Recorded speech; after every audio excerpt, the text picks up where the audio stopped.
যুক্তরাষ্ট্রের মতো একটা শক্তিশালী দেশ, যেটা অর্থনৈতিকভাবে শক্তিশালী, সামরিকভাবে শক্তিশালী, সেই দেশটা যুদ্ধবিরতির জন্য 15টা শর্ত ইরানকে দিয়েছিল। ইরান সেই 15টা শর্ত প্রত্যাখ্যান করে নতুন করে 10টা শর্ত আরোপ করছে এবং ট্রাম্প একদম শেষ পর্যায়ে যায়, যে সময় সে হামলা করবে তার 2 ঘন্টা আগে যে বলছে যে না, ইরান যে 10টা শর্ত দিয়েছে সেটার উপর আলোচনা করা যেতে পারে। এখন বিষয়টা হচ্ছে যে এই 10টা শর্ত যদি বাস্তবায়ন হয় তাহলে এই যুদ্ধে সরাসরিভাবে ইরানের বিজয়টা একদম অফিসিয়ালি এটা লিপিবদ্ধ হবে এবং আমেরিকা ইসরায়েলের যে পরাজয় সেটা অফিসিয়ালি লিপিবদ্ধ হবে। এমত অবস্থায় কি মনে হয়, এই যে সিজ ফায়ারটা, এটা কি আসলে লং টার্ম এটা সাস্টেইন করবে এবং পার্মানেন্টলি এই সিজ ফায়ারটা কি, এই যুদ্ধটা কি বন্ধ হবে? আজকের ভিডিওতে আমি এই বিষয় নিয়ে আলোচনা করব। বাই দ্য ওয়ে, এর আগে আমি একটা ভিডিও আপলোড দিয়েছি যে কেন ট্রাম্প এই সিজ ফায়ারে আপাতত রাজি হয়েছে, সেটা আপনারা দেখে আসতে পারেন। তো চলেন ভিডিওটা শুরু করি। ইরান যে 10টা শর্ত দিয়েছে, সেই 10টা শর্ত নিয়ে যদি আমরা কথা বলি তাহলে আপনারা আস্তে আস্তে বুঝতে পারবেন যে আসলে এটা পার্মানেন্টলি বন্ধ হবে কিনা। প্রথমে সেটা হচ্ছে যে ইরান বলছে যে যুক্তরাষ্ট্র বা তার যে মিত্র দেশ তারা কখনোই আর ইরানকে হামলা করতে পারবে না, একদম পার্মানেন্ট এই যুদ্ধটা বন্ধ হইতে হবে। তো এটা যুক্তরাষ্ট্রের দিক থেকে মানযোগ্য একটা শর্ত, কারণ যদি এইটাই না হয় তাহলে তো যুদ্ধ আলটিমেটলি চলতেই থাকবে। 2 নম্বরে যেটা আছে সেটা হচ্ছে যে হরমুজ প্রণালীর নিয়ন্ত্রণ থাকবে ইরানি বাহিনীর হাতে। এটাই হচ্ছে বিষয়। যুক্তরাষ্ট্র যে জিনিসটা চায়, অনেক আগে থেকে যে জিনিসটা চায়, যে এই যে সমুদ্র পথগুলা এটা কোনো দেশের নিয়ন্ত্রণে থাকতে পারবে না, এটা একটা জলপথ, এখান থেকে প্রত্যেকটা দেশ মালামাল নিয়ে যাইতে পারবে। এই কারণে দেখা যাচ্ছে যে ট্রাম্পের সবসময়ের জন্য এই বিষয়টা নিয়েই বেশি কনসার্ন পুরো আমেরিকায়, যে জলপথ গুলাকে তারা আসলে কোনো দেশের নিয়ন্ত্রণে রাখতে চায় না। গত 40 বছর ধরে এই জলপথ হরমুজ প্রণালী ইউজ করে প্রত্যেকটা জাহাজ চলাফেরা করছে, কিন্তু এরা কেউ টোল দেয় নাই বা ইরানি বাহিনীর হাতে অফিসিয়ালি বা জাতিসংঘ বলেন বা কোনোভাবে এটা অফিসিয়ালি তাদের হাতে ছিল না। তারা যে কাজটা করতো, ওই পথ দিয়ে যখন কোনো জাহাজ যাইতো তখন তারা জাস্ট একটা চেক আপ দিত যে এখানে কতগুলো ক্রু মেম্বার আছে, এই জাহাজটা কোন দেশের, এই জাহাজ ইউজ করে আসলে কি মালামাল যাচ্ছে, মানে তার যেহেতু আশপাশ দিয়ে জাহাজগুলা অতিক্রম করতেছে, তো তার একটা জানার অধিকার আছে। কিন্তু ইরান এখন বলতেছে যে না, এই যে প্রণালী, এই যে হরমুজ স্ট্রেট, এটা সম্পূর্ণ ইরানি বাহিনীর নিয়ন্ত্রণে থাকবে। এটা নিয়েই হচ্ছে যুক্তরাষ্ট্র নিশ্চয়ই একটা দর কষাকষি করবে এবং এটা নিয়ে একটা ঝামেলা বাঁধবে। 3 নম্বর যেটা আছে সেটা হচ্ছে যে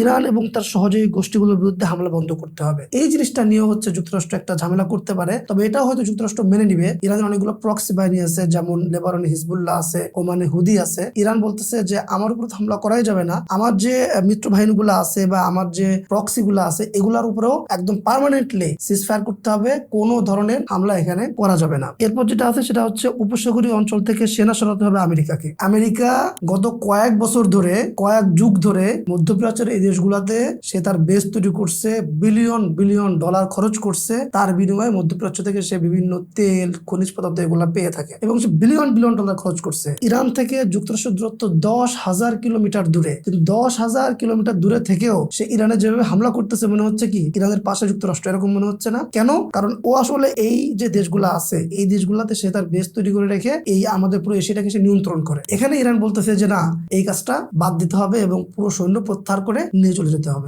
আপনার কি মনে হয়, এটা কি আমেরিকা মেনে নেবে? এবং এই শর্ত যদি অটুট থাকে তাহলে কি এই যুদ্ধ বন্ধ হবে? কারণ এটা যদি আমেরিকা মেনে নেয় তাহলে আমেরিকার আধিপত্য এখানেই শেষ। এই 2026 সালে এসে এটা একদম ইতিহাসে লিপিবদ্ধ হবে যে আমেরিকার আধিপত্য এখানেই শেষ। এরপর যেটা আছে সেটা হচ্ছে যে সামরিক সংঘাতে ইরানের যে ক্ষতি হয়েছে সেই ক্ষতিপূরণ দিতে হবে। এটা ইরান যুদ্ধের মাঝামাঝি পর্যায় থেকেই দাবি করে আসতেছে, যখন দেখতেছে যে সে আপার হ্যান্ডে আছে, যে আমার এই ক্ষতিপূরণগুলো দিতে হবে। এবং ইরান যে দাবিটা করতেছে এটা বাস্তব, কারণ ইরান তো ডিফেন্সিভ মোডে ছিল, ইরানকে যে আক্রমণ করা হয়েছে। এখন এটা দেখার বিষয় যে যুক্তরাষ্ট্র আসলে ক্ষতিপূরণ দিবে কিনা। এটা তো 100% যে যুক্তরাষ্ট্র কখনোই সম্পূর্ণভাবে ক্ষতিপূরণ দিবে না, অন্তত এই ক্ষতিপূরণটা দিবে না। তো একটা জিনিস তো যে কোনো দাবি তো অনেকগুলো থাকে, সবগুলো তো সবাই সবকিছু মেনে নেয় না। ইরান এই দাবিটা রাখছে, যদিও এটা একটা অল্টারনেটিভ ইরান তৈরি করছে যে ঠিক আছে আমি হরমুজ প্রণালীকে টোল নিব। এখন দেখা যাক এই দাবিটা নিয়েও কি হয়। এটা আমেরিকা, আমার মনে হয় আমেরিকা মানবে না। আর যদি ক্ষতিপূরণ দেওয়া এটা খুবই সামান্য বা দেখা যাচ্ছে যে তার উপরে যে নিষেধাজ্ঞাগুলো আছে সেগুলা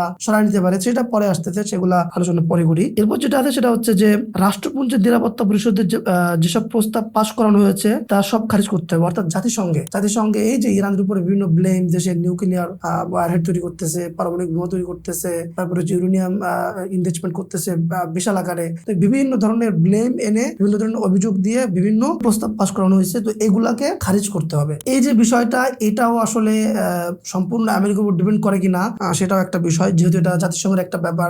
দেখা যাক এটা নিয়ে কি হয়। তবে আমার মনে হয় না যে এইটাও সম্পূর্ণভাবে মেনে নিবে, হয়তো আংশিক মানতে পারে। এরপর যেটা আছে সেটা হচ্ছে যে ইরানের হাতে যে ইউরেনিয়াম গুলো আছে বর্তমানে, এই ইউরেনিয়াম ইউরেনিয়াম নিয়ে নাক গলানো যাবে না। দেখেন, মধ্যপ্রাচ্যে একমাত্র দেশ ইরান যার এরকম সামরিক শক্তি আছে এবং যার কাছে এত পরিমাণ ইউরেনিয়াম আছে যে সে এই মুহূর্তেই চাইলে পারমাণবিক বোমা একটা তৈরি করতে পারে, 2টা ওয়ারহেড বা 3টা ওয়ারহেড সে তৈরি করতে পারে। এই জন্য নেতানিয়াহু টেনশনে আছে। এখন ইরান বলতেছে যে না ভাই, আমার কাছে যা আছে এটা নিয়ে তুমি মোটেও নাক গলাতে পারবে না। আপনার কি মনে হয় যুক্তরাষ্ট্র এবং ইসরায়েল এটা খুব সহজে মেনে নেবে? এটা যদি না মানে ইরান এই যুদ্ধ থামাবে না, এবং এটা যদি মেনে নেয় তাহলে ইরান পারমাণবিক ওয়ারহেডের দিকে আগাচ্ছে বা পারমাণবিক অস্ত্রের দিকে আগাচ্ছে, সেই জিনিসটাকে এরা অ্যাকসেপ্ট করে নিছে বলে মনে হবে। যদিও ইরান বলতেছে যে আমি আসলে পারমাণবিক বোমা তৈরি করবো না, কারণ ইরান পারমাণবিক বোমা ছাড়াই যে খেল দেখাচ্ছে তাতে ইরান আস্তানাবুদ, যেহেতু ওদের অর্থনৈতিক অবস্থা খুবই খারাপ।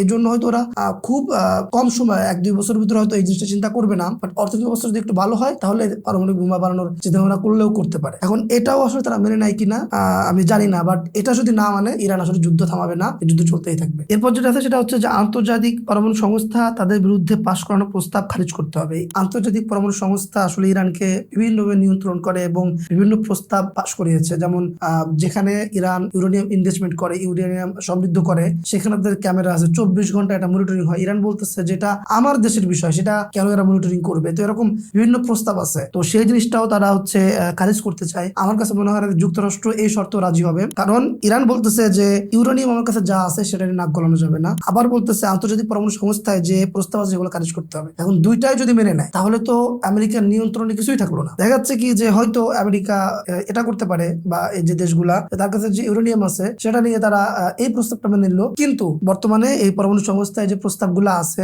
সেগুলা খারিজ হবে না, এবং তাদের যে ক্যামেরা মনিটরিং সিস্টেম গুলো আছে সেগুলো হয়তো রাখবে। আমার মনে হয় এই দুইটার থেকে যে কোনো একটা মানতে পারে। এরপর আরো দুইটা শর্ত আছে, সেটা হচ্ছে যে ইরানের বিরুদ্ধে প্রাথমিক পর্যায়ে যেসব নিষেধাজ্ঞাগুলো আছে সেগুলো তুলে নিতে হবে। এরপর একটা হচ্ছে তাদের বিরুদ্ধে দ্বিতীয় পর্যায়ে যে নিষেধাজ্ঞাগুলো আছে সেগুলো তুলে নিতে হবে। অর্থাৎ ইরান এই গত 40 বছর ধরে আমেরিকার স্যাংশনের জন্য তার তেল বেচতে পারে না, কিছুই করতে পারে না, মানে ইন্টারন্যাশনালি সে আসলে ওইভাবে কানেক্টেড না বিজনেসের দিক দিয়ে। ইরান বলতেছে যে আমার বিরুদ্ধে প্রত্যেকটা নিষেধাজ্ঞা তুলে নিতে হবে। দেখেন, ইরানের বিরুদ্ধে যেহেতু নিষেধাজ্ঞা দিয়ে রাখছে, মনে করেন বাংলাদেশ যদি ইরানের কাছ থেকে তেল কিনতে চায়, আমেরিকা বাংলাদেশকে নিষেধাজ্ঞা দিয়ে দেবে, এবং এটা হয়েছে। এই যে বাংলাদেশকে নিষেধাজ্ঞা দিল, এটা হচ্ছে সেকেন্ডারি নিষেধাজ্ঞা। তো ইরান বলতেছে যে এই দুই ধরনের নিষেধাজ্ঞায় আসলে তুলে নিতে হবে। এখন এটা দেখার বিষয় যে আমেরিকা আসলে মানবে কিনা। এখানে যে 10টা পয়েন্ট আমি দেখতে পাচ্ছি, প্রত্যেকটা পয়েন্ট আসলে ইরানের বিজয়, প্রত্যেকটা পয়েন্ট, এভরি পয়েন্ট। এখন এই 10টা পয়েন্ট যদি হচ্ছে মেনে নেয় আমেরিকা, তাহলে তো যেটা বললাম যে আমেরিকার যে পরাজয় সেটা একদম ইতিহাসে লিপিবদ্ধ হয়ে যাবে। এখন দেখার বিষয় সামনে কি হয়, বাট আমার কাছে মনে হচ্ছে না যে এই যুদ্ধ